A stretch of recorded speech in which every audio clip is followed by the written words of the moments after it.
Dapat absennya Dimas Derajat di Piala AFF 2022.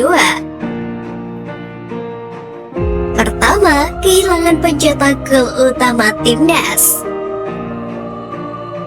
Absennya Dimas Derajat di Piala AFF 2022 tentunya sangat merugikan bagi timnas Indonesia. Sebab striker Persikabo tersebut merupakan sosok penyerang yang tajam dan bisa diandalkan untuk menjebol gawang lawan. Sejak memperkuat timnas Indonesia, Dimas Derajat menjadi solusi lini depan bagi Sintayong. Terbukti, striker berusia 25 tahun itu selalu mencetak gol pada 3 laga terakhirnya bersama skuad Merah Putih. Masing-masing gol dicetak ke gawang Nepal dan 2 laga FIFA Matchday kontra Kurasaw. Kedua, ketiadaan striker yang tidak egois.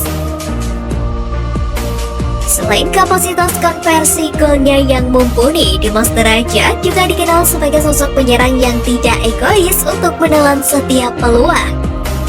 Pada laga kontra Nepal pada kualifikasi Piala Asia 2023 misalnya, dia bersedia untuk meloloskan bola silang untuk Witan Sulaiman yang akhirnya menjadi gol. Sementara pada duel melawan Kurasaw pada ajang FIFA Matchday, dia mencetak assist yang berhasil dikonversi menjadi gol oleh Mark Clark.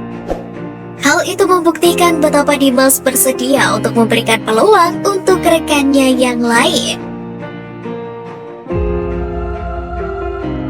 Ketiga, kehilangan striker jago pressing. Salah satu taktik yang kerap diperagakan timnas Indonesia di bawah asuhan Sintayong ialah melakukan high press defense alias pressing di garis depan pada momen-momen tertentu.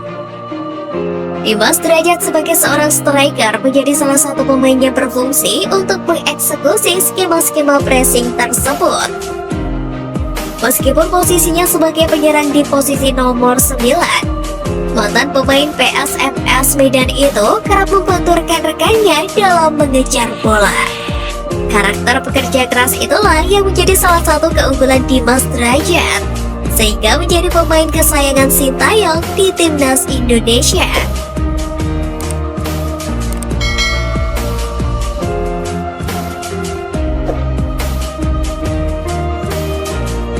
Said Patinama masih diusahakan bisa tampil di Piala AFF 2022. Proses naturalisasi Said Patinama diketahui lebih lambat dari Jordi Amat dan Sandy Walsh. Bahkan Jordi dan Sandy sudah melalui proses pindah federasi dan sudah bisa memperkuat timnas Indonesia.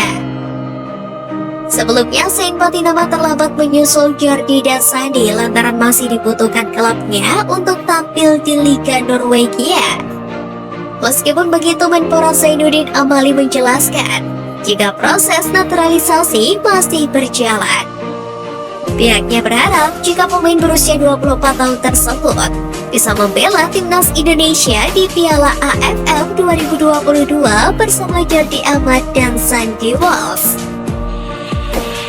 Sudah selesai ya, mungkin tinggal nunggu kelengkapan yang ada di istana.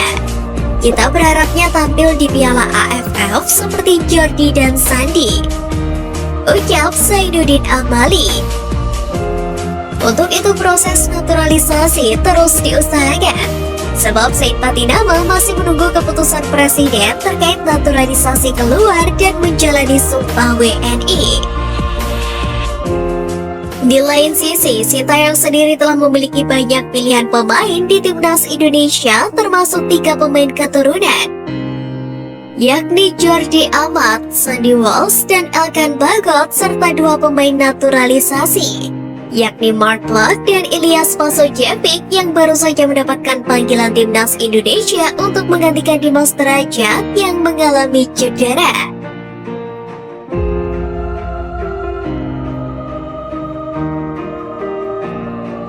Liga 1 kembali bergulir, Sintayong berperan besar. Kembali bergulirnya Liga 1 2022-2023 pasca tragedi Kanjuruhan tidak terlepas dari andil Sintayong sebagai pelatih kepala timnas Indonesia. Menpora Zainuddin Amali menyebut Sintayong menyoroti hal itu sejak berada di Spanyol dalam rangkaian TC Timnas U20 Indonesia. Selain itu, Zainuddin Amali menambahkan jika salah satu faktor keluarnya izin kepolisian untuk kelanjutan Liga 1 adalah demi kepentingan Timnas Indonesia. Menurutnya hal ini menjadi pertimbangan krusial karena skuad Garuda akan menghadapi Piala AFF 2022 serta dua event bergengsi tahun depan yakni Piala Asia U20 dan Piala Dunia U20. Saya sudah sampaikan bahwa ini kompetisi digulirkan lagi alasan untuk timnas. Kalau bukan timnas belum tentu kepolisian mengizinkan, ucap Zainuddin Amali.